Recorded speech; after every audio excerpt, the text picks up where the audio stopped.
Welcome to the February 5th, 2013 Shakopee City Council meeting. Ms. Weckman, could you please call the roll? Yes, Mr. Mayor. Councilor Sherman? Here. Councilor Lehman? Absent. Councilor Clay? Here. Councilor Whiting? Here. Mayor Tapke? Here. Please stand for the pledge. I pledge allegiance to the flag of the United States of America and to the republic for which it stands, one nation, under God, indivisible, with liberty and justice for all. All right, item number 3, approval of the agenda. Are there any additions or corrections to the agenda this evening? None from staff. Anything from council? Councilor Clay, Move to approve the agenda. do we have a second? Second. Second by Councilor Whiting. Any discussion? Seeing none, all those in favor? Aye. Anyone opposed? Passes unanimously. Item number 4, consent business. Are there any additions or corrections to the consent this evening? Councilor Sherman? I'd like to propose adding item 10E1, approval of issuance of RFP, and 10F3, boards and commission liaison appointments. Do we have any issues with that from other council members? I'll second that. I need to make a motion. You make a motion? Oh, You can just agree. That's good. I'll agree. All right. Anything from staff? Nope. No. All right, I'll make a motion to approve the consent agenda, consent business As modified. as modified. Councilor Clay, do we have a second? Then I'll second. Councilor Whiting, any discussion? Sorry, wait, hold on that. Mr. McNeil. Thank you, Mr. Mayor. 4B1 authorizes an agreement with Alliant Medical Services for medical direction and medical protocols for the Shakopee Fire Department. 4C1 adopts resolution number 7276 authorizing the acquisition of certain property for Veerling Drive, CASA 17 and Trunk Highway 169 North ramp intersection improvements. 4C2 adopts resolution number 7277 accepting work on the CASA 18 trail improvements, project number 2009-5. 4D1 adopts resolution number 7271 amending the 2013 non-union pay plan by adding the natural resources technician and human resources specialist positions in grade 6 and the economic development coordinator position in grade 9. 4E1 declares 10 Schwinn Group cycling bicycles as surplus property and authorizes proper sale of these bicycles to the public. 4F1 approves payments of bills and electronic transfers in the amount of $973,212.42. 4F2 approves minutes of the City Council meeting of January 22nd, 2013. 4F3 approves the application and grants a temporary on-sale liquor license for a fundraiser for the Shakopee Senior Graduation Party, Inc. for March 12th, 2013 at Canterbury Park. 4F4 approves the application and grants a wine license to Chaska Market, LLC, 123 2nd Avenue West. 4F5 approves a rate change for sewer service charges in the 2013 fee schedule. 10F1 was added to consent agenda. That approves the issuance of requests for proposal for organized garbage and recycling contract. And 10F3 was also added to consent agenda, and that approves 2013 boards and commissions appointments. Thank you very much, sir. Any discussion on those items? Councilor Whiting. Mr. Mayor, I just want to comment on 4D1. The cover letter calls for the economic development at coordinator at grade 9, but on the grid in the back, it shows it on grade 8. Should be grade 8. Thank you for that correction. It is grade 8. It is grade 8. The grid is correct. The cover memo has a typo in it. You need an amendment to the original motion to approve that? I think it was amended, so if you want to amend the amendment. I'll make that motion to amend 4D1 to show that the economic development coordinator should be at grade 8. Do we have a second to that? Second by Councilor Clay. Any discussion? Seeing none, all those in favor? Aye. Anyone opposed? Passed unanimously. Now on the consent agenda, on the consent items, any other discussion on those? Seeing none, all those in favor? Aye. Anyone opposed? Passes unanimously. Is there any way we can turn the mics down a little bit? It seems extremely loud. Well, I don't know, they can hear us back there, right? They can, and I'm All sure right. they're working on it as we speak. Thank you, folks. All right, now we move on to item number 5, recognition of involved citizens by City Council. Is there anyone in the audience who wants to discuss an item that is not on the agenda this evening? Thank you, that's perfect, by the way. Seeing none, we'll move on to item number 6. 6A, public hearing for the 2013 street reconstruction project, number 2013-1. I will entertain a motion to open public hearing. Counselor Clay? Move to open the public hearing for the 2013 street reconstruction project 2013-1. Do we have a second? A second. Second by Counselor Sherman. Any discussion? Seeing none, all those in favor? Aye. Anyone opposed? Passes unanimously. Thank you. Floor is yours. Thank you, Mr. Mayor, members of the council. This agenda item is to conduct the public hearing for the 2013 street reconstruction project and consider ordering the project. The project area is Atwood Street between Shakopee Avenue and 10th Avenue, Jackson Street and Harrison Street between 10th Avenue and 11th, Van Buren between 10th and 12th, Tyler between 11th and 12th Avenue from Taylor to Adams Street. The streets in the project area and the utilities were constructed between 1960 and 1976. There are sanitary sewer services in the project area that are failing, and the streets have deteriorated to a point where they require more than normal maintenance. The proposed street improvements, we're proposing to reconstruct 12th Avenue to a 9-ton design at the same width of 41 feet. The remaining streets in the project area would be reconstructed to a 7-ton design at a width of 37 feet. The current street widths in the project area vary between 41 feet and 45 feet. Reducing the street widths has a number of benefits. Reduction in stormwater runoff, increased green space, lower maintenance costs, reduction in construction costs, reduced speeds through residential neighborhoods. It allows us flexibility to adjust grades and fix drainage problems. There's less impact to boulevard trees, and a 37-foot roadway still allows for parking on both sides of the street. Storm sewer improvements consist mainly of replacing catch basins in the project area. It looks like we will be able to add some additional storm sewer along 12th Avenue. The water main improvements consist of replacing a majority of the water main in the project area. There is a section of water main on 12th Avenue between Jackson and Adams that does not need to be replaced. Same with the sanitary sewer. All of the sanitary sewer in the project area will be replaced with the exception of a small run over by Adams on 12th. It's PVC and it's in good shape.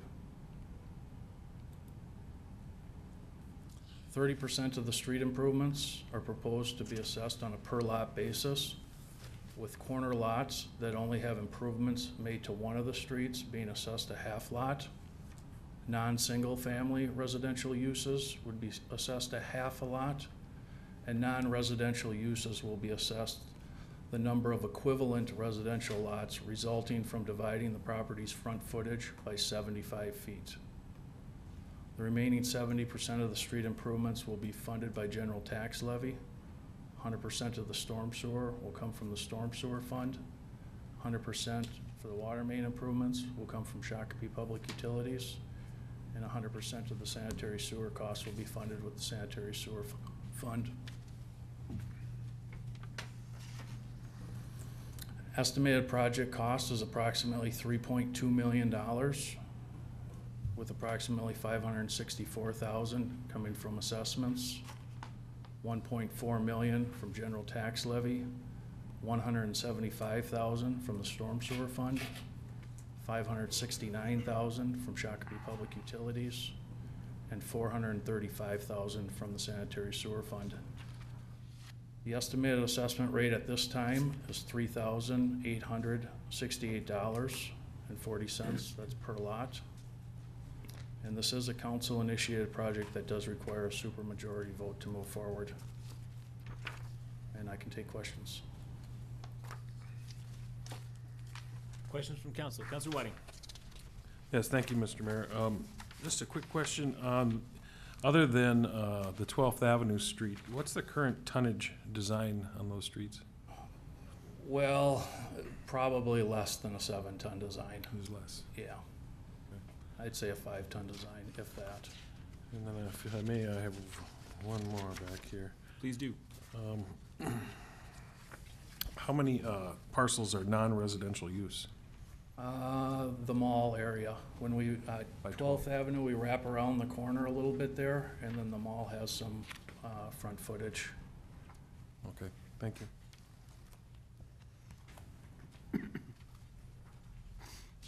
Any other questions from council? Councilor Clay? Page 2, item number 5.1, number 7, talking about the benefits of reducing the street width to 37 feet. Number 7 says allows for flexibility to adjust street grades to fix drainage problems. How? Well, if we match the exact same point, by not matching the exact same point, we gain a little bit of footage to adjust the boulevard grade slightly. So if the boulevard grade, or say a driveway is flat, by narrowing the street, we have 4 more feet to adjust that grade. Okay, so you're talking about the transition of the street to the boulevard or to the driveway, not the street itself? Yes, it allows us to move the street up or down because we have 4 more feet to match into those driveways. So say we have a driveway that's too flat, we have the flexibility to lower the street, and then we have 4 additional feet to match in with the existing ground. Okay. Any other questions? All right, thank you, sir.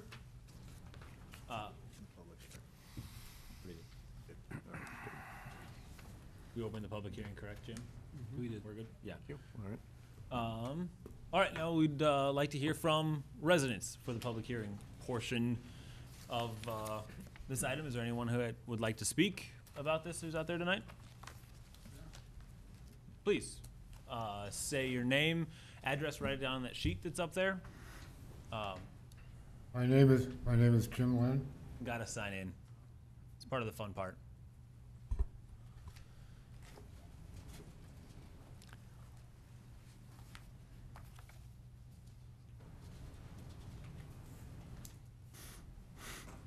My name is Jim Lynn. I live at 2088 12th Avenue. And my question is, why are the people that live on those streets being assessed? Would be the, Bruce, you wanna answer that one? Sure, I'll take a stab at it.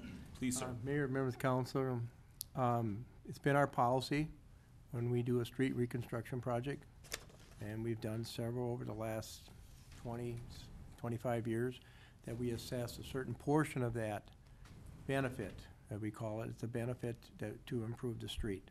70% of that street cost is being picked up by the taxpayer. We're not assessing 100%, but we feel 30% is a reasonable amount to assess when you're totally reconstructing the street. You're getting new curb and gutter, new street, and the restoration that goes with that. So it's something that cities do to help fund their projects. Okay, well, I have an idea. Have you ever heard of vehicle stickers on all the cars that are registered in Shakopee, paying $25 or $30 a year to take up that assessment for the people that live on those streets? And Say that again? You get more money coming in. Have vehicle stickers that worked in Rockford, Illinois, to Okay. help their bridges. People paid $20 back in the 70s, and that's sort of like how they got the money to fix their bridges. Why can't you do that here in Shakopee? All the vehicles in Shakopee registered, pay a $25 or $30, or whatever amount you want to put on it, to help pay for this assessment rather than putting it on the people. Mr. McNeil. Mr. Lynn, the simple answer to that is that it's not allowed by state law. There's a wheelage tax. I know Illinois uses that. There is a countywide $5 tax when you renew your license tabs. It goes towards funding of roadway projects, but we simply don't have the ability to do that in Shakopee. Okay, I guess that answers my question. Just an idea I throw out there. Maybe a good idea, but that's just something we can't do. All right, thanks. Thank you, sir. I appreciate you being here. Anyone else? All right, Seeing no one else. Last call. I'll make sure. All right, there we go. I figured we'd have a winner there somewhere.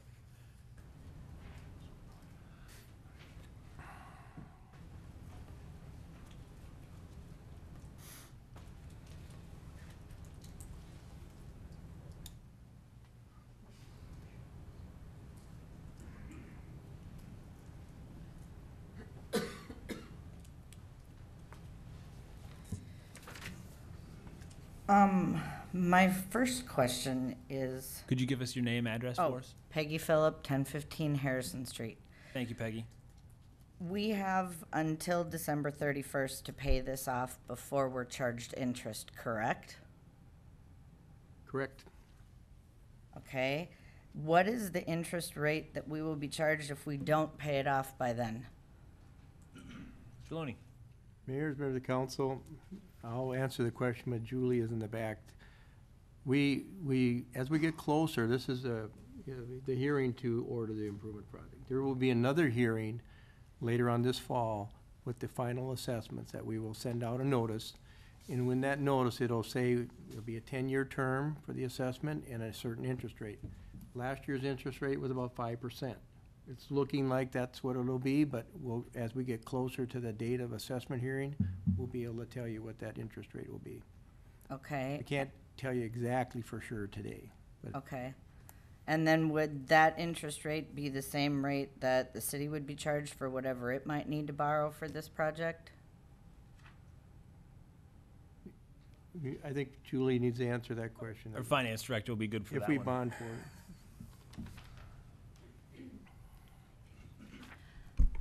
Good evening, Julie Linehan, Finance Director. Typically, what cities do, they'll charge between 1.5 to 2% above the cost of money that is either borrowed or used from internal funds. So it depends on where your market rate is at, where your bond sales are at. Again, as Mr. Loney said, this is a very fluctuating market we're in right now. It can vary significantly depending on where the markets are at. So I would estimate the 4.5 will be to 5% is where we'll probably be based on where we see the markets going. But we do not have the ability to charge an interest rate on assessments identical to what the cost of money is because we have a carrying cost. Thank you. What is that? We have a carrying cost because if we're using funds of the city that are not available to be earning interest, or if we have to issue debt that requires legal fees, debt issuance costs, the varying costs that are related to public expenditure of funds, we have to cover those costs specific to this project, which are then integrated into the full cost of the project before it's assessed. Okay?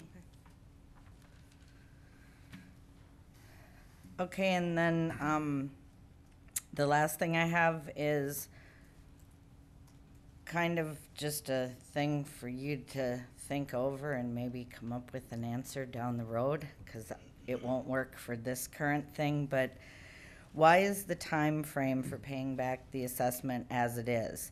We received letters explaining the project on January 4th, and the informational meeting was on January 23rd. Therefore, we have only 11 months to pay it off if we start immediately before we get charged interest on the balance and owe the city or have it tacked on to our house payments for 10 years. It would be wonderful if we could put it on a credit card and follow up on those mailings that we get about opening a new card or doing a balance transfer with 0% interest for 18 months and be able to pay off only what's due, but you don't accept credit card payments, so that's not an option. And for the people who need to do even more work on their properties, for the sewer, etc., the project will end up costing them even more. We can't just go take out a loan necessarily. And even something like purchasing a new sofa is often advertised as no interest on payments for at least the first year. The assessment for this project is more than the price of a new sofa, and I would expect that it would last considerably longer than a piece of furniture. So why is there not more leeway on the payments? I understand that things have to be taken care of within the calendar year for tax purposes, but there is also a certain level of reasonableness that should accompany our payments. I know that we here won't necessarily benefit from any changes in protocol, But in the future, would it be possible for you to do things in a manner that would reflect giving the citizens a more suitable time frame for paying assessments?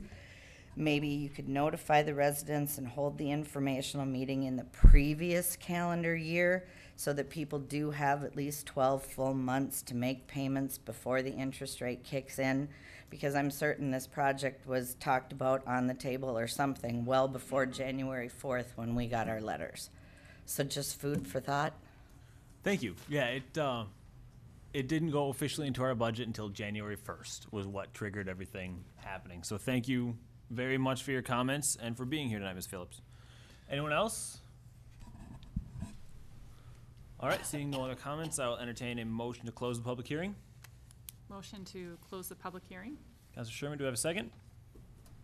Second. Second by Councilor Whiting. Any discussion? Seeing none, all those in favor? Aye. Anyone opposed? Passes unanimously. All right. Do we have any other questions or discussion following the public hearing from council? All right, I'll entertain a motion on the resolution. Councilor Clay. Mr. Mayor, I'll offer Resolution 7247, ordering an improvement and preparation of plans and specifications for the 2013 street reconstruction project number 2013-1. Do we have a second? I'll second that. Seconded by Councilor Whiting. Any discussion? Seeing none, all those in favor? Aye. Anyone opposed? Passes unanimously. Thank you very much, everyone. And thank you everybody for being here tonight to watch and discuss this item. I think it'll be very good to have those roads taken care of and moving forward, especially for a lot of the residents where it's in tough shape. So thank you, everyone. Item number 7, business removed from consent agenda. We have nothing this evening.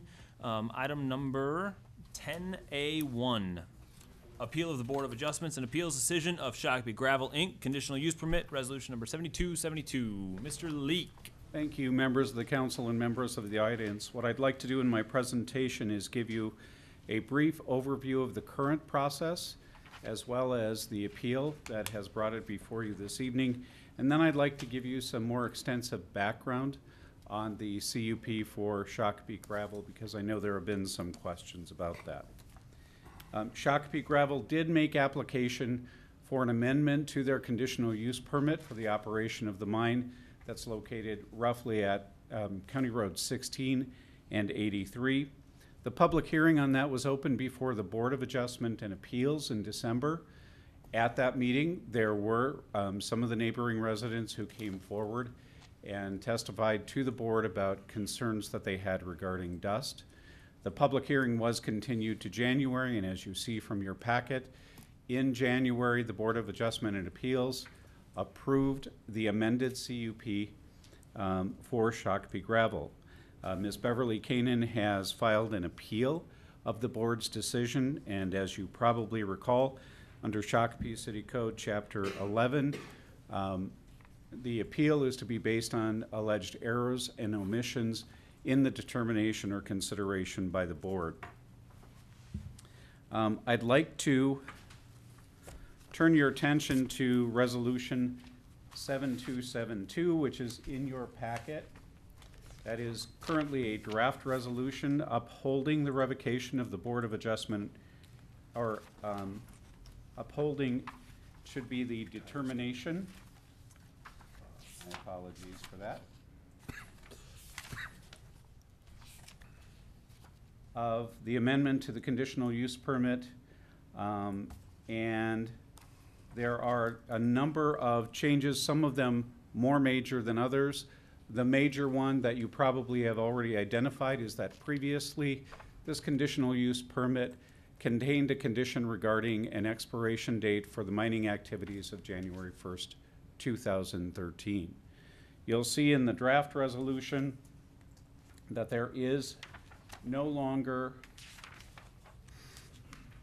a deadline for completion of the mining activities. Instead, you'll see at condition number 16 that the proposal in this amended CUP is to provide the city annually with earthwork quantity calculations completed by a registered professional engineer or registered landscape architect, and to provide that information on the annual review.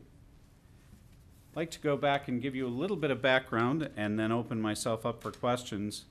I know there's been some question in past years, and I think since the board action on the history of this conditional use permit, and what you see in front of you is a copy of a decision by the Court of Appeals of the state of Minnesota from March 23rd of 1988. And what that decision did was to determine that the city of Shakopee had improperly denied a conditional use permit to Scott County Lumber Company, which is what the applicant was known as at that time. And it directed that the city issue a conditional use permit with conditions. City did in fact issue a conditional use permit then on April 5th.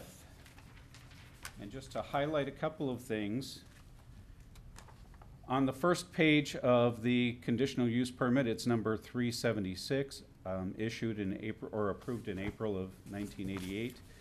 The conditional use permit and mining permit were to be reviewed annually. At that time, the condition provided for renewal every 3 years. I think Councilor Clay may remember, but the rest of you may not be aware that a few years ago, as we were discussing the review of the conditional use permit, it was determined that the city did not have the authority to require renewal of a conditional use permit. That CUP runs with the land unless there are some conditions that give rise to the ability of the Board of Adjustment and Appeals to modify or to revoke the conditional use permit. And if you have specific legal questions about that, I may defer to our city attorney.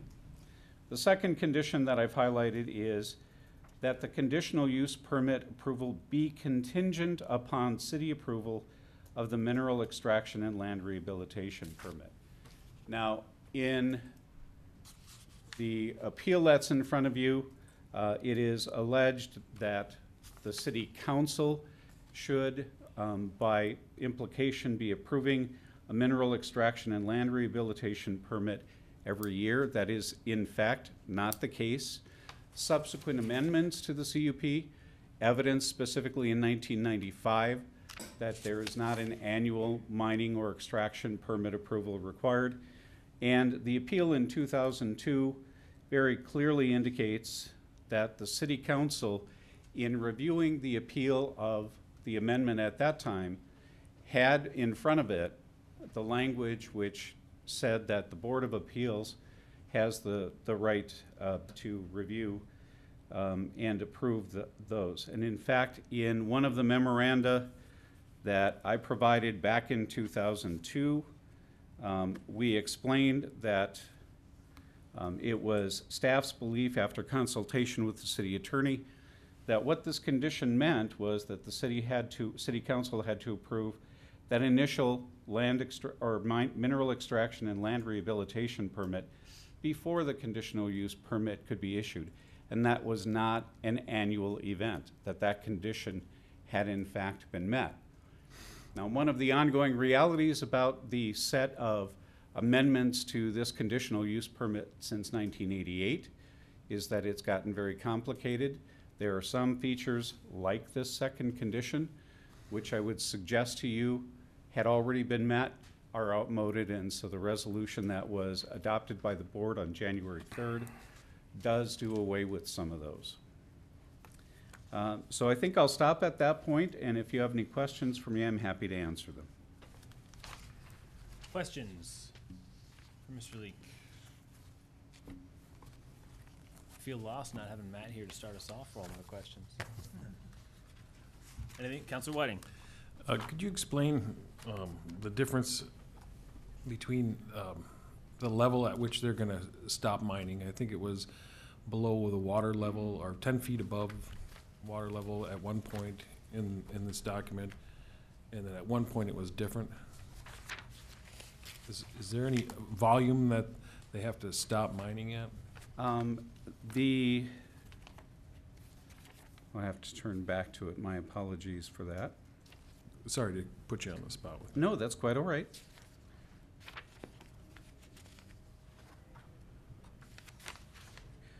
If you look at condition number 11 of the resolution that's proposed for you to adopt upholding the board's determination, it is found at number 11, mineral extraction or mining extraction shall not exceed a depth greater than 10 feet above the established groundwater MSL elevation. I don't believe that's changed.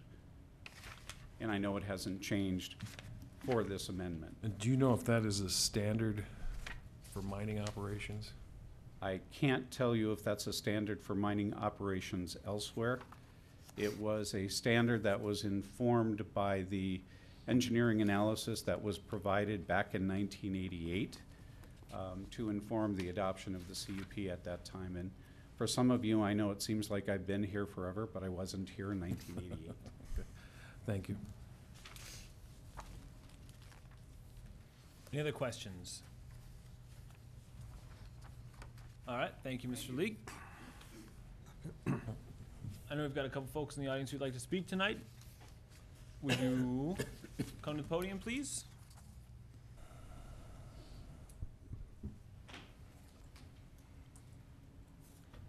I'm Beverly Kanan, 2036 Canterbury Road in Shakopee. Could you sign in, Beverly, for me? That Okay. little paper down there.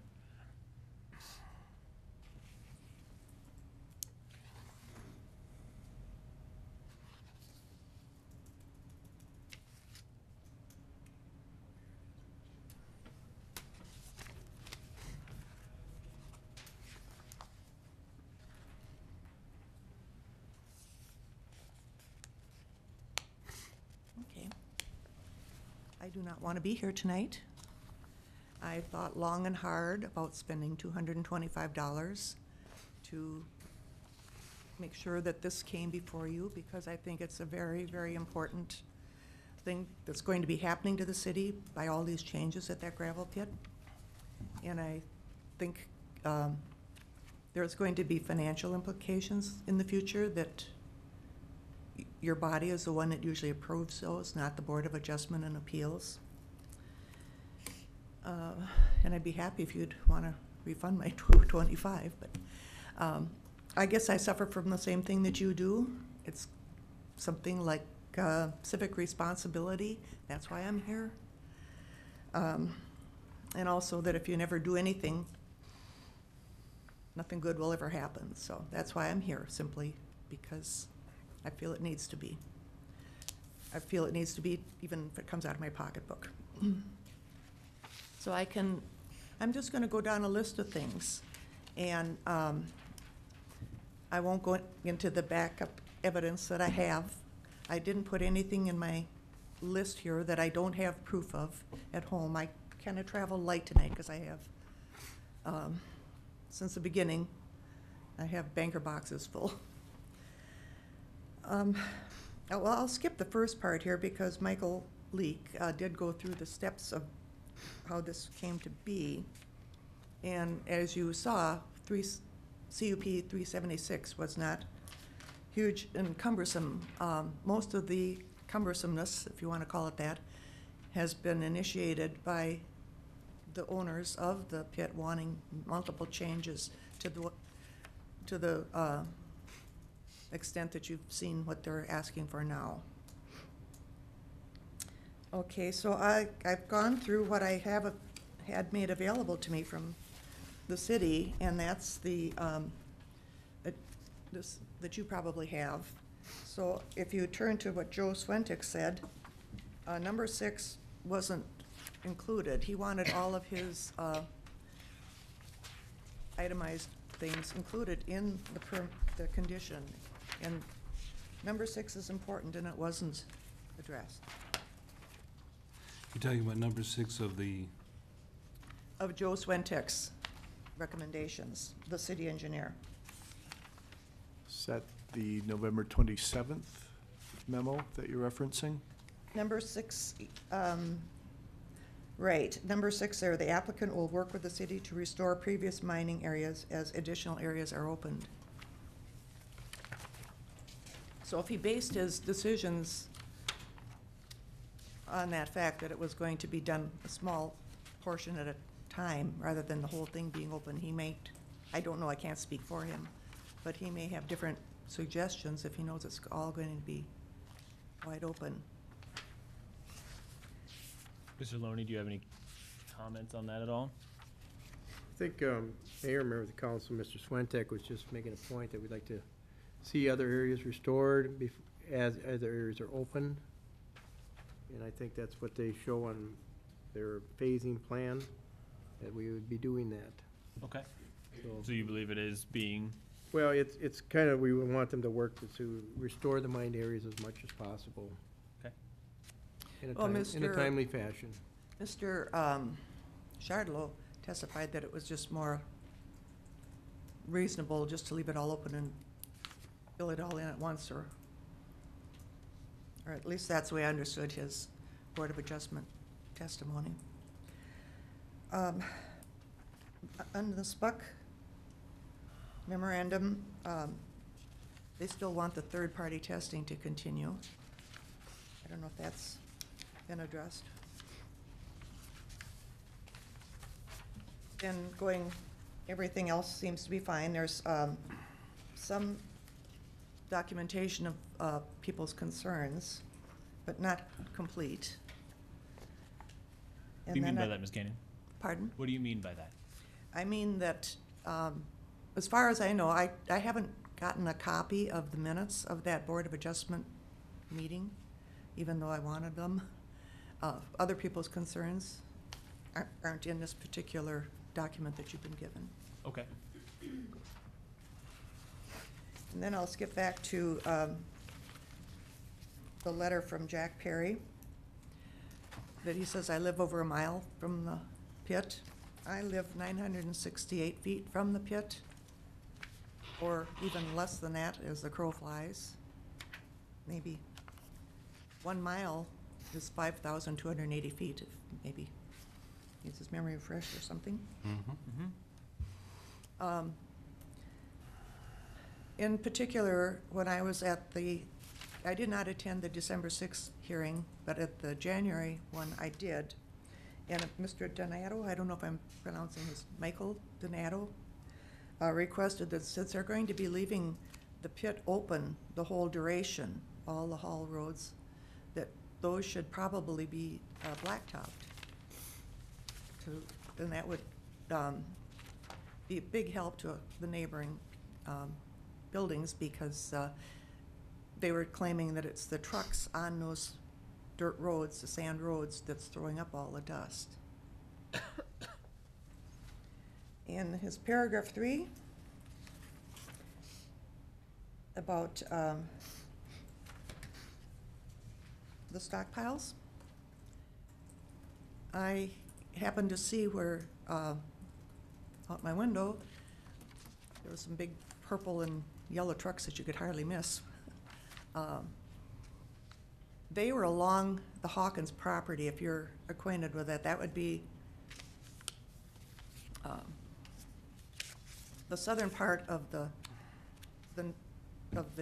80 acres to the north. Okay. And that borders along Hawkins. And I happen to be good friends with Phyllis Hawkins, and that berm there was desperately needed for them. They suffered a lot from the dirt that was flying into their place. And at the Board of Adjustment Appeals meeting, they were talking about the possibility of, the way it was stated, that they could go right up to the property line with berms or whatever, or mining. And I don't know if any of you watched the Board of Adjustment Appeals meeting. I did get a copy from the library, and I'll intend to keep one of those handy for the future, so that everything that was said will be documented. Ms. Kanan, how can we help you tonight? I'm about to tell you. Okay, thank you. Short page. All right. I think okay, another thing that was said at that Board of Adjustment Appeals meeting was that, may have been misleading to those members, was that that there is a tax, they are taxed, which is correct. But that money goes to Scott County, none of it goes to Shakopee. So requiring them to have a performance bond, I don't think is unreasonable. And what I would just like to have happen is, with your eyes, to look at this from the standpoint of how this is going to affect the people in Shakopee. Everything that you've heard so far is leaning toward the wellness and goodness of the gravel pit, and we just need somebody to be on our, looking out for us. And what I will do now is sit down and let you mull about whatever it is you want, and just reserve time to come back in case I say some more things that are incorrect, just to let you know what I have on hand in my banker boxes that would prove differently. Thank you very much for being here and putting your opinions forth. Mr. McNeil, Mr. Loney, do you have any comments on what's been said? Okay. Councilor Clay. Thank you. Beverly, I don't think you're aiming high enough. You're not aiming high enough. You've got some, you made some points, but I think you're missing a good one. I was on the council in '88 when the court told us we were wrong. Of course, I wasn't on the council when they were wrong, but. Oh, no. That goes without saying. But I was all there, dressed up, ready to go testify in court until the judge, or we came to an agreement. And at that time, the judge says you have to issue the conditional use permit. The city did, and one of the conditions of that permit was that there was an expiration date for mining activities of January 1st, 2013. At that time, I don't recall the gravel company, at the time Shakopee Lumber, raising a fuss about it. They certainly did not appeal that condition to the court or anybody else that I'm aware of. We've been arguing about it for all the years since that time. A few years back, our fine esteemed city attorney told us that it's a confusing and difficult question which has no clear answer as to whether the city does in fact have the ability to enforce a end date on a conditional use permit. But it doesn't say we can't either. We could enforce it, have them shut down, and then spend 2 years in court trying to figure out whether we had the right to do it or not, which probably is not a good idea for us from a cost standpoint, and not for the mining operation to be without extracting gravel for a couple of years. My point finally is that this rewritten conditional use permit just kind of throws that date out the window and doesn't replace it with anything other than, from what I can tell, other than to say that we've got 5 or 6 or 7 pages of nice pictures and lines and drawings and dotted lines and shaded areas showing how they're going to progress to finish mining gravel and reclaiming the site over the next number of years. But there's, from what I can see, there's nothing that says how much time it's going to take between now and when that's finished. Other than to say that they're going to look at how much gravel they're selling and extracting and make a guesstimate each year or something from that. So we're going from having an end date of a month ago to no end date at all. I don't like giving things up that I don't have to give up, especially when it comes to having a little bit of power over a major operation like this, which is needed. You know, we need gravel for the area, for construction, for roads and bridges and concrete mix and everything else, but we also have this area surrounded by housing developments who are slowly but surely getting tired of the noise and the traffic and the dust from it. I can't see where our advantage lies in just giving up that end date and not replacing it with something else.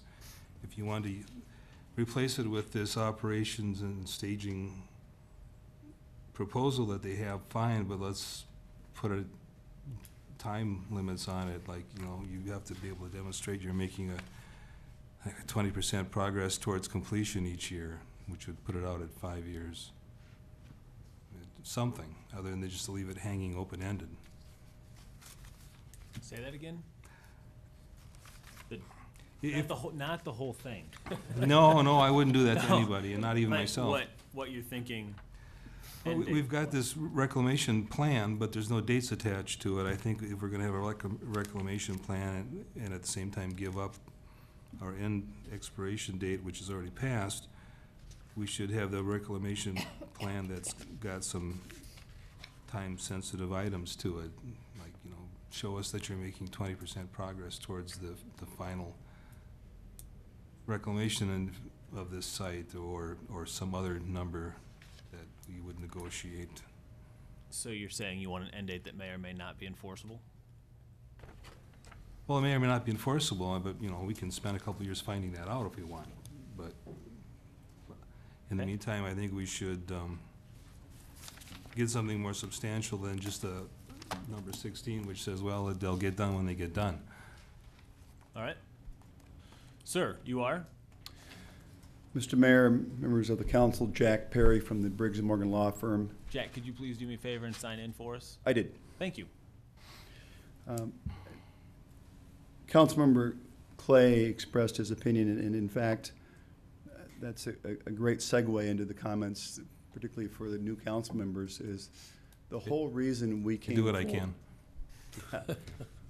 No, I mean, I appreciate it. It's you were here there, and I think I started in 1990 on this project, so we go back as far as anybody here on this, and that history is important.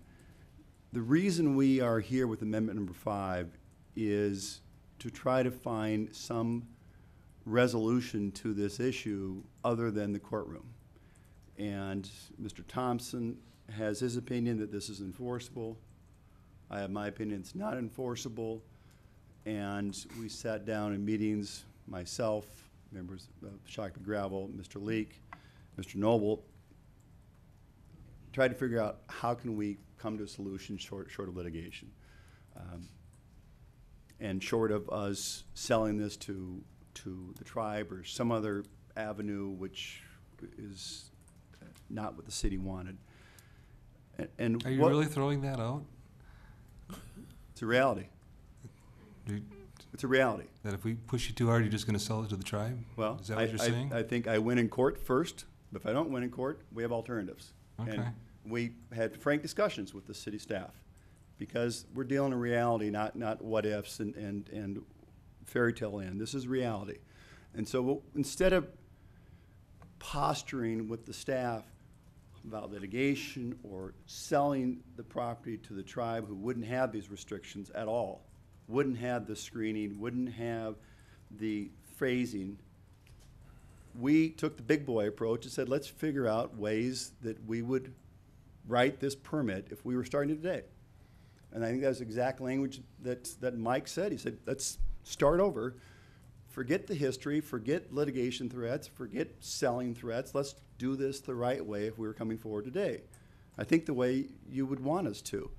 And that's what we did. And we had John Shardlow from Stantec, who is probably the, certainly the top 2 or 3 land planners in the state of Minnesota.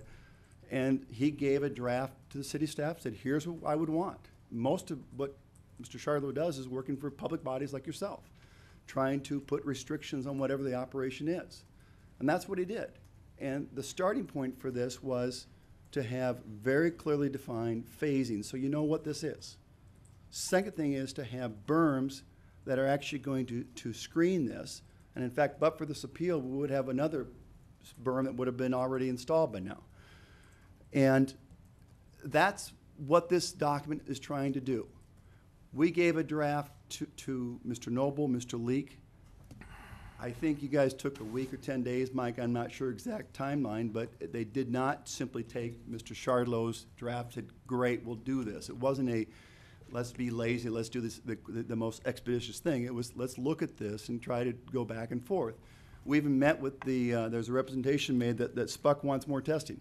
No, they met with us in the back room when we went over the drafts, and we went and discussed, do we need more testing after umpteen years? He said, no, we don't need more testing. Exact opposite of what was represented to you. We addressed every concern that staff mentioned, and they addressed every concern we had, and this is the compromise document. We do not, as a company, Bert Noterman, the owner of this, all or most of you know who he is. He's a very civic-minded man. He helped build a Catholic school out in Victoria, runs Lions Tap. He does not want to get any litigation. Last time we had litigated with the city was 1988. Doesn't want to do that. He's made that very clear. We've made that very clear with Mr. Leak. Doesn't want to sell this to some other entity. He wants to have an operation that both sides are okay with. It's not ideal for us. It's not ideal for you. It's a compromise. It's what you do to address a situation a mature way. That's what Mr. Noterman asked us to do. That's what the city did with us. We did not get everything we wanted. They did not get everything they wanted. It's a responsible document. If someone has some concerns, great. But I guess the last thing I want to remind you of is that this is a Board of Adjustments item. You're looking at this with the standard of review that Mr. Leak identified for you. You have to find an error or omission from the Board of Adjustments and Appeal. This isn't your decision. You get to review their decision. And unless you can find an error or omission, which I don't find any, you can't change it. But setting that aside, the standard of review, this is a good compromise. This was well thought out. We started doing this, Mike, I think back in October. We came up with different drafts and different timelines, trying to avoid the showdown on January 16th. This was trying to find a compromise. If you want more background, I know some new council members, we're glad to give you a lot of background on this stuff. A lot of reasons why I believe that the statute provides that you can't put a durational restriction, why there's an AG opinion. The only opinion we have is an Attorney General opinion long ago that says you can't put a durational restriction. We don't want to address that issue. We don't want to go down a litigation route, but we will if we have to. This is a very valuable pit. We will protect our resources, but that's not what we want to do. So I didn't even want to stand up here and say anything, but Mr. Clay kind of invited our response to it, so that's why we're here. It's always my fault. Just ask my wife. He's so kind that way. Anyway, if you have any questions, let me know, but we're not trying to pull one over. We're not trying to play games. Thank you. Mr. Leak, with regard to the Spuck testing, were you there at that meeting, and that is accurate? The Spuck has said that they don't need any additional testing, or was someone present from staff? I don't believe that planning staff was in the meeting that you had with Spuck staff. So what we had in the record file was what you have as part of the report to the Board of Adjustment and Appeals, and it does in that report indicate an initial indication that they would like to have additional testing. The nature of that discussion was, though, the testing was implemented on a quarterly basis because there was a concern raised several years ago, in fact by Ms. Kanan, about diesel range organics. And for a number of years now, there's been no indication of diesel range organics in those quarterly reports. They do have a testing well on site, and you see in the draft conditions that they would be required to maintain that.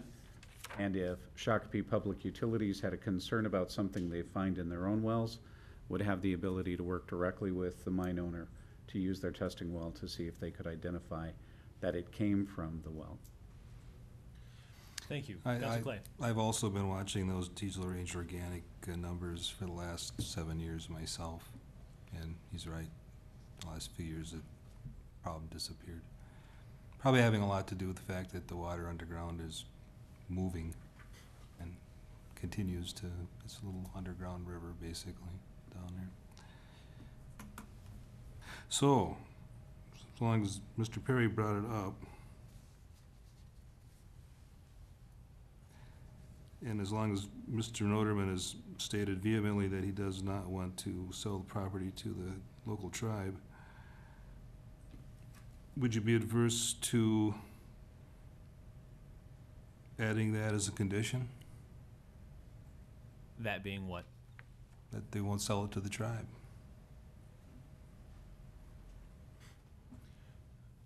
On a condition that I go away and quit arguing about whether the end date should be there or not.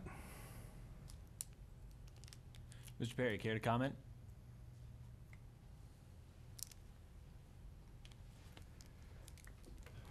Mr. Mayor, Councilmember Clay, I have not asked Mr. Noderman. I had dinner with him tonight. I would certainly be glad to do that if you want to table that for that purpose. I'm Sure, can I come to dinner the next time with you guys? I would appreciate that. I'm not sure how proper that is, but there is no hesitation that, about Mr. Noderman's I'm not even sure position. it's legal, much less proper. I'm just asking. I figured you're the attorney. You could tell me if it was or not, but. Well, that issue has not been raised until just now. Mr. Noderman is not here, and he's the one who owns the property, not me. So I don't know how else to answer that. Sir? Mayor and council members, I'm John Shardlow with Stantec. I'll just very briefly say that the direction that I have been given by Mr. Noderman since I started working for him is that we are to operate the mine in such a way that it can be reclaimed for a beneficial future use. And in fact, when we came back this time, we met with Mr. Noble and Mr. Leak and talked about the end-use plan and wanted to make sure that the end-use plan reflected what the city's vision was for that area as well. I've had the opportunity to plan the mining operation in the city of Maple Grove, which has now been reclaimed and is about $1 billion worth of tax base. There are several areas of the Twin Cities metropolitan area that have been mined and successfully reclaimed, including Centennial Lakes, including all of the area north of County Road 42 in Apple Valley. And that has definitely been our instructions. We did prepare a new end-use plan, and we have just taken that end-use plan and working with actually your former Community Development Director, Paul Bellata, who was a member of my team at Stantec. And based on very conservative estimates of tax values based upon units surrounding the area, the end-use plan that we propose would result in $127 million worth of taxable value. I would suggest to you that the concerns that we're going to deplete this land and just walk away from it are simply unfounded. And we have a phasing plan that shows you, at every time we come in for the annual review, that we can demonstrate that we're making consistent progress toward that phasing plan. And if we're not making consistent progress toward that phasing plan, you have the authority to take action to make sure that you compel us to do that. The only other thing I'd say about, excuse me, let me just say this. This whole idea about putting an end-use date on it, the Shakopee Gravel sells aggregate resources to the marketplace. They sell the material as people come and buy it from them. And we just came through a recession. We saw basically residential shut down across the metropolitan area. The volumes that they have been able to sell to the marketplace have been decreased. So how can we can put estimates based upon the rates that we've seen. We can make reasonable judgments about what extent we see the market coming back. But we certainly can't say definitively that it's going to be exactly this number of years, and we find ourselves back in the same situation we're in. We've identified how low we can go. We've identified the elevations that we'll reclaim to, and we've showed you the way in which we would do that. So happy to answer questions. Councilor Clay. Yeah, thank you. If we feel that you're not demonstrating a compelling progress towards the completion date, you said that then we would be in a position to compel you to do that. How? Since we've pretty much spent the last half an hour saying that we don't have a way to compel you to do that. No, you have all the authority based upon this permit to require us to operate the way we said we would in our operation plan, and part of that is to reclaim it as we go. And we showed, if you saw the tape from the Board of Adjustment Appeals, we showed the sequence of how it would be mined and reclaimed and what the end-use plan would be. How it would be, just not the timeline. Well, the sequence, the relative sequence and the way in which it would occur. And I But understand. it is definitely based upon volume. We also had in the permit that in those cases where there were business opportunities for them to sell more material and for us to complete the mining faster, that we would have the ability to come to the city and ask for an extension of hours during the construction season. So we are trying to find ways in which we can complete the mining faster. Of course, and I appreciate your helping us understand the value numbers once the mine is reclaimed, that, you know, is possible out there. But if it's sold to the local community, it's gonna be non-taxable, so that kinda goes right down the toilet. Well, if you heard Mr. Perry say anything other than that is not Mr. Noterman's intentions, he misspoke. Because Bert has made it very clear, he cares about this community, he wants the land developed efficiently, and he wants it on the tax rolls. And Mr. Noterman has been a tremendous citizen in Shakopee and has done extraordinary things just to mention, you know, his great support, yeah, for the St. Francis Hospital, if nothing else. You couldn't find a brighter shining light of citizenship than Bert Noterman, but Well, think of it from a fairness I'd still like to standpoint. get a hamburger dinner for free from him and sit down with you guys and get a little bit more assurance there. Well, I'm sure he'd be happy to buy you a hamburger, and if he won't, I will. As long as The fact Not of that it, you just can. think of it for a minute from the fairness standpoint. Beverly Kanan has appealed this, and she came up and she said, I haven't given you all of the detail, but I've got it at home in boxes, and I'll share it if you'd like. There's not a single piece of evidence here of any error or omission, and that's the standard that it needs to be held to. Thank you, sir. Ms. Kanan, not yet. Thank you. Well, I just wanted to No, interject thank about you. the, Ms. Kanan, just give me a minute. Thank you. All right, Mr. Clay, where are you at, and what are you thinking? I'd love to table this. For what reason? Why not? It's not exactly. Yeah, I know, but it's, you know, it's as clear a reason as we have a clear end date for the reclamation. I don't understand your need for an end date. Are you just wanting a point to re-look at things? You want the? For years, I've been, through two different terms in the council, I've been listening to people complain, neighbors complaining about the mining operation, and through all that time, we've always had this end date looming out there in the future, saying it's gonna be done by then, and we're done with it. And here we're at that date, and we're saying it's not done. And, Got it. you know, I hate giving up stuff. Mr. Leak, annual review of of the mining operations. What, from staff's perspective, do we have the ability to affect change if things aren't going the way council pleases? How does that work? Well, with the caveat that the city attorney will correct me if he sees error in what I say, that review gives the Board of Adjustment and Appeals the opportunity to determine whether or not any or all of the conditions are met or not met. Under your ordinance, it has the authority, if it finds that the conditions of a CUP are not met, to bring that in for discussion about potential remedies up to and including revocation in the most extreme case. And as you know, we've only done that once that I'm aware of in the city of Shakopee. It's the only time I've ever done it in my career. But those are the remedies that are available to the board if they find on the review that they've not complied. And I would also note, as you know, that the CUP to date and as presented in the resolution that was drafted for this evening provides that the information will be provided to the city council as well. So if the council were to see something that it felt was not complied with, it has the authority to recommend to staff and to the board that they further explore it. Councilor Clay, Nothing. is that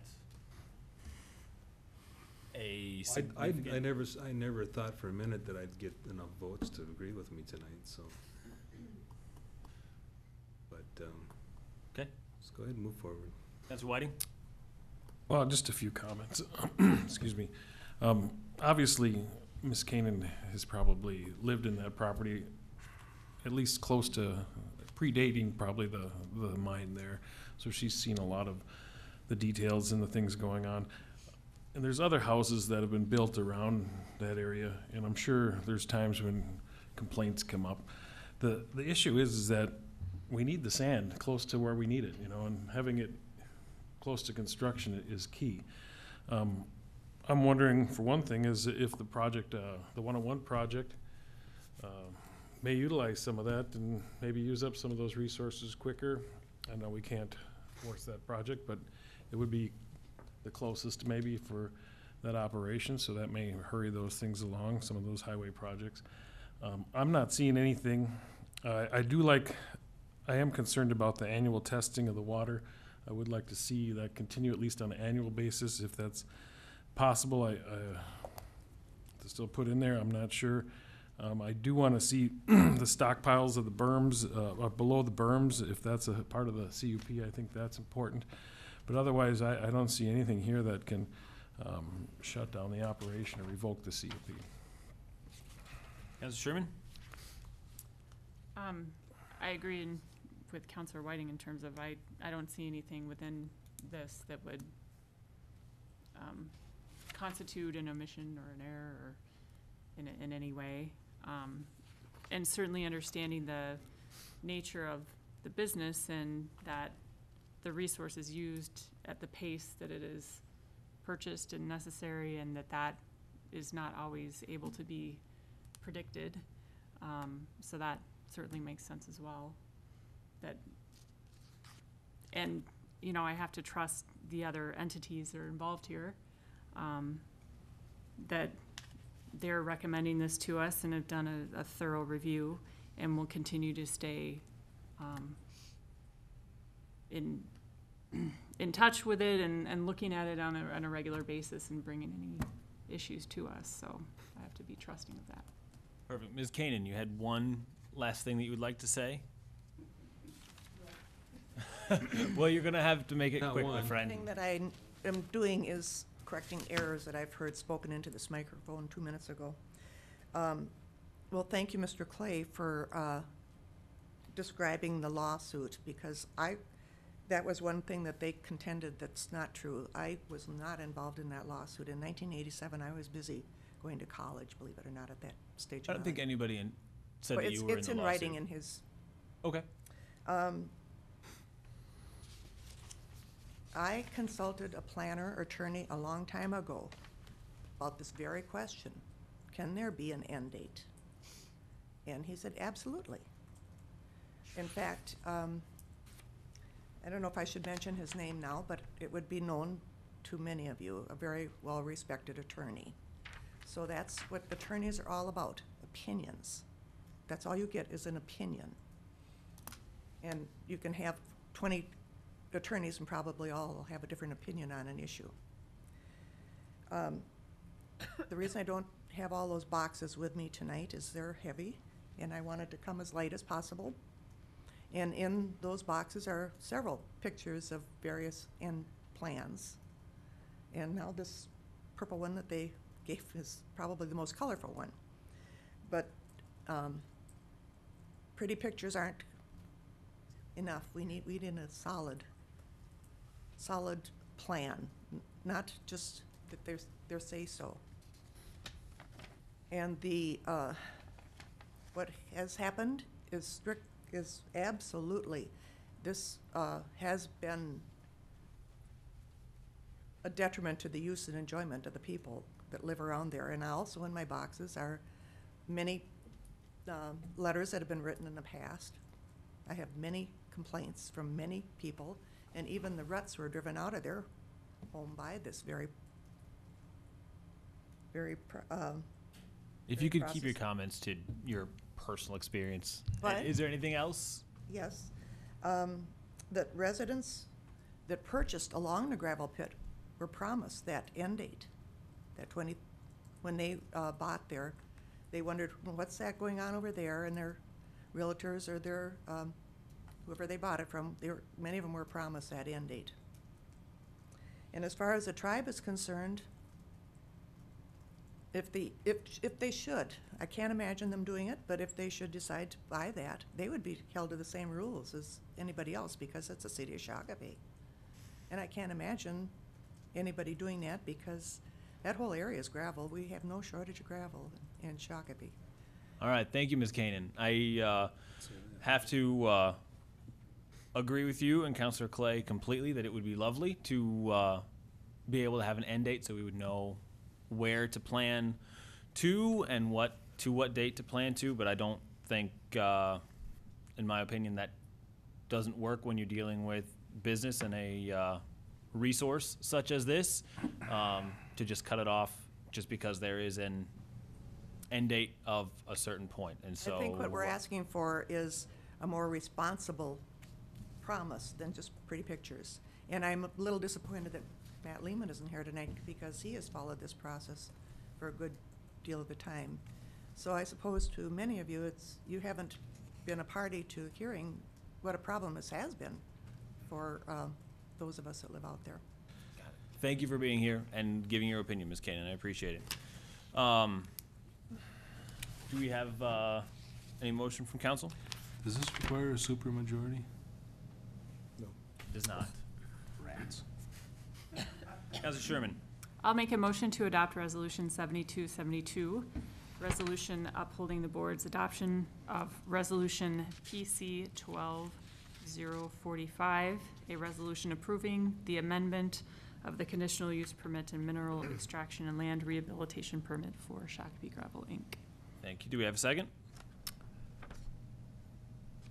I'll second that. Second by Councilor Whiting. Any further discussion? Seeing none, all those in favor? Aye. Aye.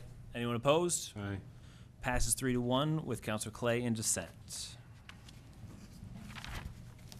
Thank you, everyone. Moving on to item 10F1, consideration of study with Foth Engineering regarding odor issues. Mr. McNeil.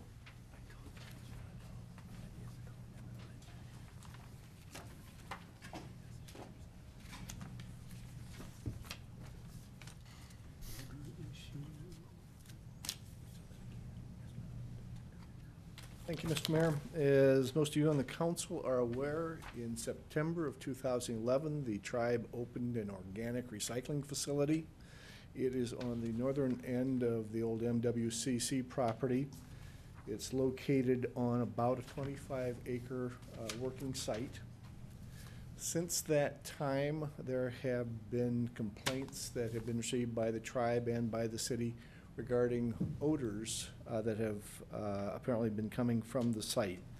I think the tribe has done a good job of documenting the complaints, and they have also been open to some revisions on how they operate the facility. However, the complaints continue. Now, we haven't had as many in recent months during the cold weather. First, there's different things being composted at that during this time, and also doors and windows are shut and people are outdoors as much. Nonetheless, we'd still have complaints. I was asked to see if there was a way that the city could come up with a third party who might be able to go in and analyze the situation and even confirm whether the recycling facility is a source of the complaints. The majority of the complaints have been received from a neighborhood which is just to the north of that in the Montecito Drive area. That's about 1,500 feet from the actual building itself. There have also been some other complaints that have been received, at least by the city, in the Dean Lakes area, the church addition, and one over at Eagle Creek Elementary School.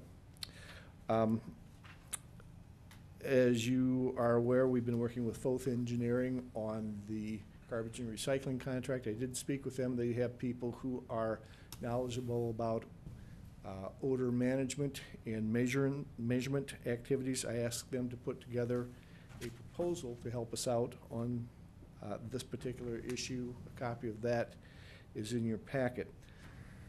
What they propose to do would be to meet with city staff and with the tribe and review a system first to set up how measurements are taken. They would assure that the tribal measurements are accurate so that we'd at least have a base of operations from which to work. They'd then work with the tribe to look for recommendations or to look for issues that might be able to be changed that might reduce odors should those be coming from there. The other thing that they would look at, although would not study in this case, is that we are aware there are probably some other sources of odors in the area. Could be neighboring farms, Canterbury, is close enough that that might be a source. We know that there may be things coming from Blue Lake Treatment Plant. There may also be some failing septic systems in the area. Those would, however, would not be studied in this particular study. The cost for this is proposed to be $23,000. I first approached the tribe and asked if they would fund this. They had some reluctance on that because they didn't want to be seen as paying for this and then having people with the perception that there was going to be some bias in the outcome. They did, however, indicate a willingness to participate. I also spoke with Scott County. They have a desire to see certainly the organic recycling facility successful because this is going to be a location where organic recycling may take place, and they'd like to see that level of participation go up. So what we did do tentatively was agree to a three-way split of that. That would mean each participant would be about $7,400. If you are interested in this, both would get started on meetings and reviews. I think the first odor readings would be taken as soon as we get the spring thaw. Is this something that you're interested in doing? Are there questions? Councilor Sherman. I was glad to see this information in the packet, and thank you for all the work that you've done on it. And I think that if we can agree with Scott County and the Shakopee Mdewakanton Suited partner on it with FOTH, I think it's a very good idea to pursue, because I do know the complaints that we've received and the residents that are concerned about it, and frankly, I mean, I've experienced it as well, being in those areas at an inopportune time, I suppose. So I think it's very worthwhile to pursue, and the $7,000 seems like a fine investment. Other questions? If not, just a motion to direct staff to enter into the contract. Anyone? Move the direct staff to do that. All right, so a motion by $7,000. Councilor Clay to, Everyone want to read it? do we have a second? I'll second. Second by Councilor Whiting. Any discussion? Seeing none, all those in favor? Aye. Anyone opposed? Passes unanimously. Thank you, Mr. McNeil. Thank you. Item number 10F2, use of SMSC grant money. Mr. Mayor and Council, as you recall, back in September, the tribe was generous in offering 5 cities in Scott County a $150,000 grant, which would be used with the stipulation that it was to benefit the public. In October, we discussed that. I think we brought 8 or 9 different proposals in, and you narrowed that down to 3. First was the funding of some hockey team rooms or in dry land training facilities. Second was to investigate senior center options. And the third option included some trail connections in the Southbridge area and along Highway 101 into Memorial Park. You directed that the Park and Rec Advisory Board take a look at the community center and prioritize what needs they have. I think that was on a more comprehensive basis, but they also looked at where the $150,000 might be used should you choose to do that. They talked about that on January 26th. The top priority that they had was the use of the tribes grant to go as seed money towards that dry land training facility and team rooms. I think the estimate on that is in the $650,000 range, so obviously it wouldn't completely build it, but that at least would get the discussion going. We have not talked with any of the hockey users in terms of what additional resources they might be able to bring in if you choose to do that. Obviously, that would be a next step. I would be remiss in not pointing out an additional option which was not considered in October, which Councilor Lehman brought forward. He did remind us that in 2015, the city is going to be responsible for repaying a $300,000 loan to Scott County for our share of some improvements on County Road 83. The suggestion was that you might use the $150,000 to repay part of that loan. So that's another option there for you. Ms. Polly is here if you have questions relating to the park board. They did look at the senior center, but it just did not appear that that was something that was a high priority for them. I stand for questions. Councilor Whiting. Thank you, Mr. Mayor. Excuse me again. I've been vacillating back and forth on this because the County Road 83 loan repayment, it seems if we're gonna get a gift and we still owe money it kind of grades on me. It's a little bothersome. But on the second hand, this is an opportunity. We can take the money from this out of one of our other funds, I think, to pay this off. That may be a little better served for paying off such a loan repayment. This is one of those County Road 83? 83 project. Yep. This is an opportunity for this $150,000 that may be better served in something for the community center. And I did watch the park board, and I do have a comment or a question for Ms. Polly if you have a minute. My concern with that is that in the discussion, the senior center was put to the side, and it kind of got jumbled in with a multi-purpose room and kind of got watered down. Looking around the table, we had a great group of park board people, and they're very dedicated to park functions. There's not a lot of seniors in that group, to say one thing. And you don't have the captain of the senior cribbage team coming down fighting for a space, or that person. So there is a good group of senior citizens out there, but they may not be as connected and active to come forth and present a project like the hockey team could present to your group and things. There's so many needs for these facilities. That's a problem, because you can't cut the pie up that many times and get everybody taken care of. So it does concern me that the seniors were put kind of on the back burner. But I do see the need for this to go into some fund for future community center improvements. It's not going to take care of any one project. That's the problem. So I don't know if that's possible. Jamie, I don't know if you've looked at that, if that can just go into a fund, or Julie, if you've looked at that, set up a improvement fund for that, for future possibilities. That's my thought. Did you have a question for Jamie?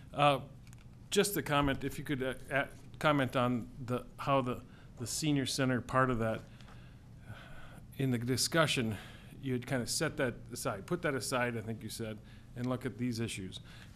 And it kind of got jumbled in with the multi-purpose thing. Can you explain that a little better?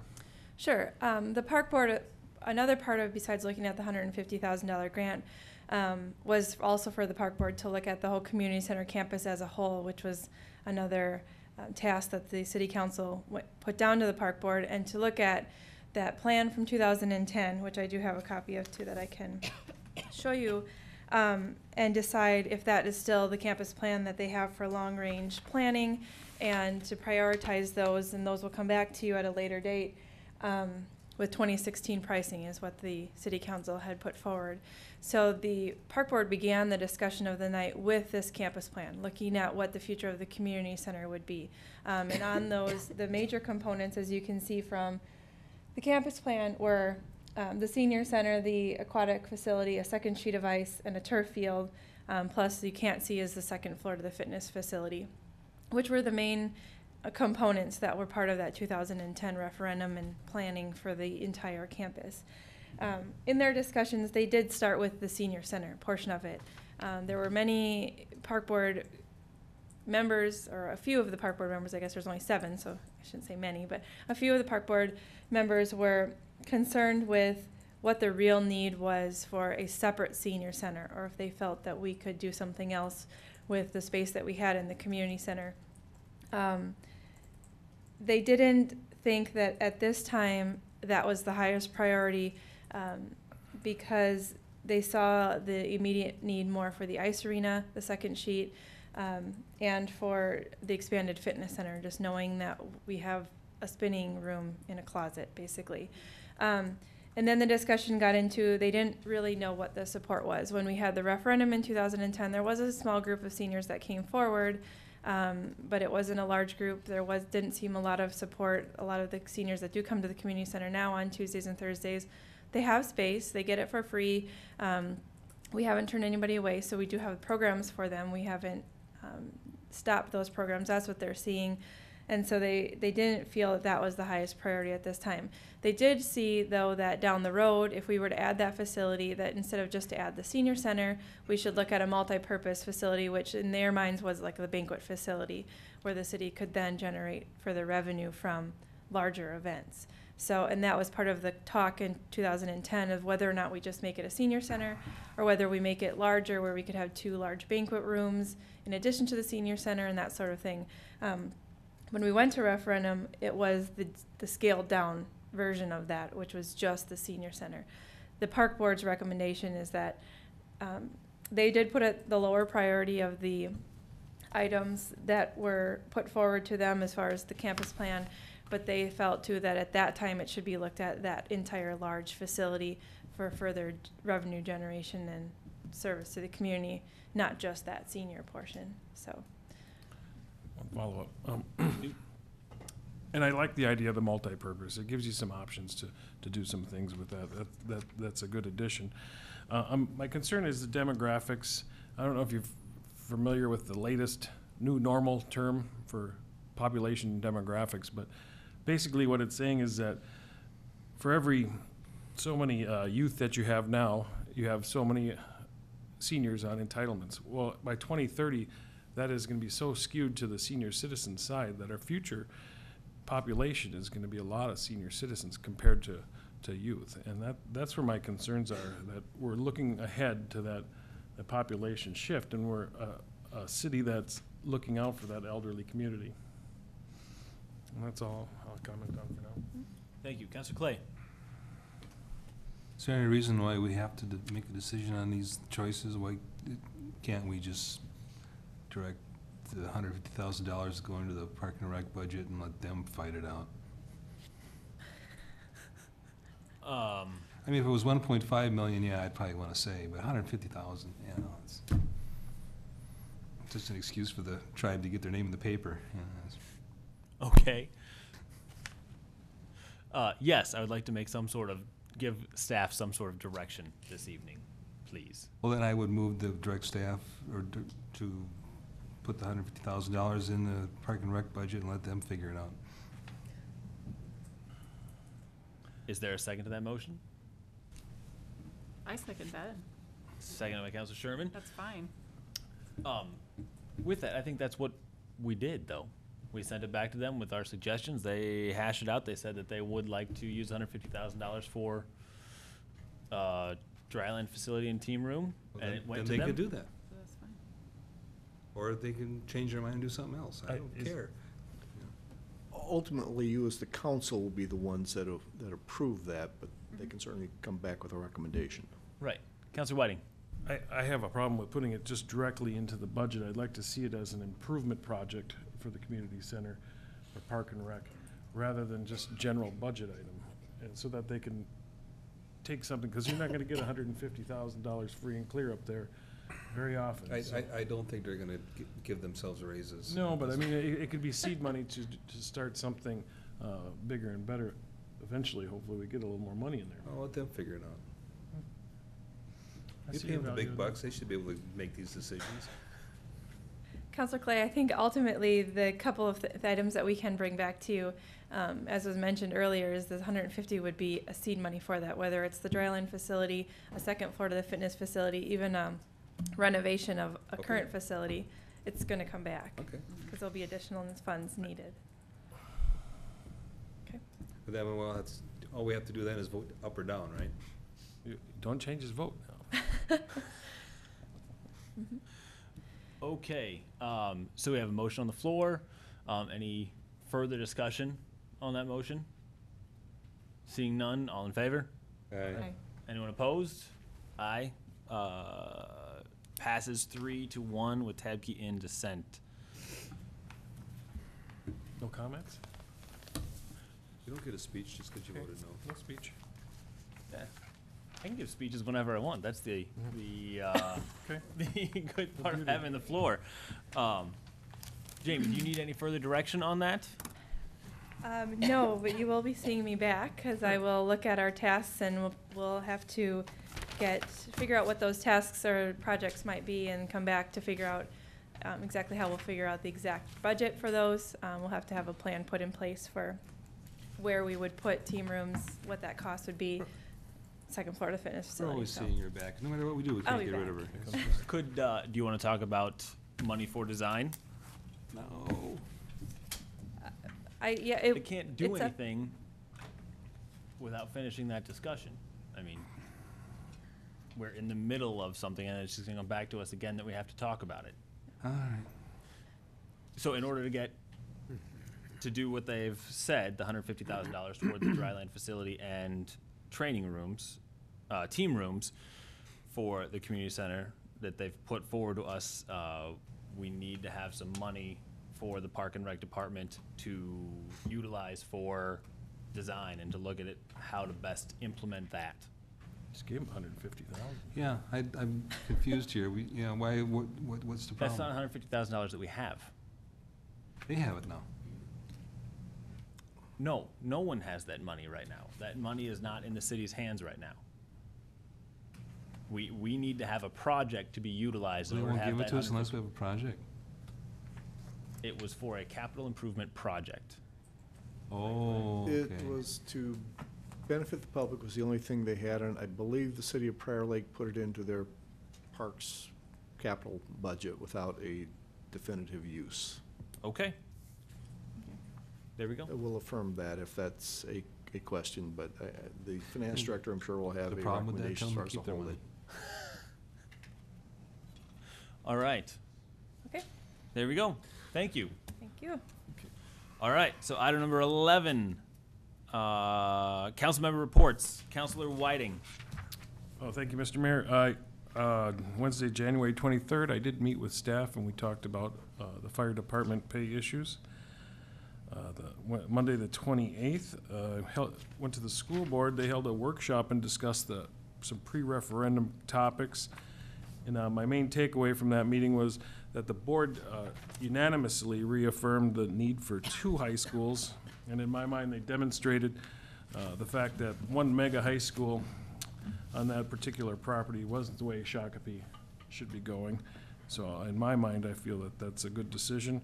One interesting concept the school board is considering is what they're calling stacking, which would mean they're considering have a 9th and 10th grade held at one school and 11th and 12th grades held at another. That's just something they're kicking around, do some more study on. The school would be built on the property they own up on County Road 78 and 79 in that area, and they are looking at possibly acquiring additional properties to make their holding one larger contiguous piece. Timeline for that project or the referendum would be the first week of February 2014. And I'd like to take this time to introduce our liaison, Carla Schutrup, and I believe you all know Carla. And I believe, is it Angela Tucker who's also a liaison or co-liaison? Anything further you want to add on the new school or anything there? No, pretty much covered it. Okay. Well, welcome to our meetings here. On the 1st of February, I attended the executive committee meeting of Scale group held in Prior Lake. This was my first meeting with that group. The next general membership meeting to be held Friday, February 8th will consist of important topics that you fellow council members may want to attend. It'll be the first the first of the presentation will be on population demographics and should develop some conversation on projections and trends and influences. And it's a nice segue into the second topic, and that's the future opportunities and trends in transit for our area. And transit questions will soon be the topic that this council will need to ask itself some questions and come up with some answers for what we want to see the future of transit in our city and our county. Mr. Leek, anything to add to that? Just a couple of follow-ups. We did have a Suburban Transit Association board meeting, and I know Member Sherman is the liaison to that, but some of the topics that will be discussed at Scale were the topic of discussion at the board meeting for STA as well. especially in light of the two basic proposals that have been introduced from the governor's office and Transit for Livable Communities, and how that money would be distributed. By the way, we got to have an audit today from the Met Council Yay. under FTA regulations, so. On. And that's all I have. Councilor Clay. Nothing. Councilor Sherman. No report. The only thing that I have is last Friday on the 1st, we had a municipal legislative commission, MLC legislative platform meeting where we talked with legislators about what cities need, especially the fiscal cities who pay into fiscal disparities in future legislation. So that was very good to be at, and Representative Beard was there representing Shakopee. And that is all I have. And then we move to item number 12A, closed session discussion of property sale. I will entertain a motion to enter into closed session. This would be for the downtown fire station. So moved. Councilor Sherman, do I have a second? Second. Councilor Clay, second. Any discussion? Seeing none, all those in favor? Aye. Anyone opposed? We are now in closed session.